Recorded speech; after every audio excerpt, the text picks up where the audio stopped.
Usap-usapan ngayon sa social media at sa mundo ng showbiz ang tila matinding suporta ni Paolo Avellino kay Kim Chiu matapos ang biglaang pagkaantala ng kanilang inaabangang pelikula na orihinal na nakatakdang ipalabas ngayong darating na Pebrero 12. Ayon sa ilang mga sources, di umano'y hindi raw maitago ni Kim Chiu ang kanyang lungkot at pagkadismaya sa desisyon ng Star Cinema na ipostpone ang pelikula. Sa loob ng maraming buwan, binuhos umano ni Kim at Paolo ang kanilang oras, lakas at dedikasyon para maisakatuparan ang proyektong ito. Ang aktres ay emosyonal at tila hindi pa rin makapaniwala sa biglaang balita na siyang ikinalungkot din ng kanilang fans.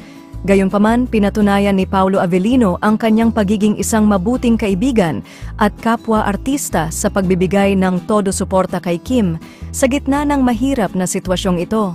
Ayon sa mga sources ay agad na dumiretso daw umano si Paolo sa bahay ni Kim upang magbigay comfort sa kanyang rumored girlfriend.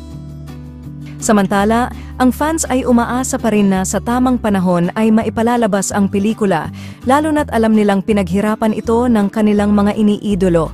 Hanggang sa ngayon, patuloy na bumubuhos ang suporta para kina Kim at Paolo mula sa kanilang mga tagahanga na naniniwala sa kanilang talento at dedikasyon.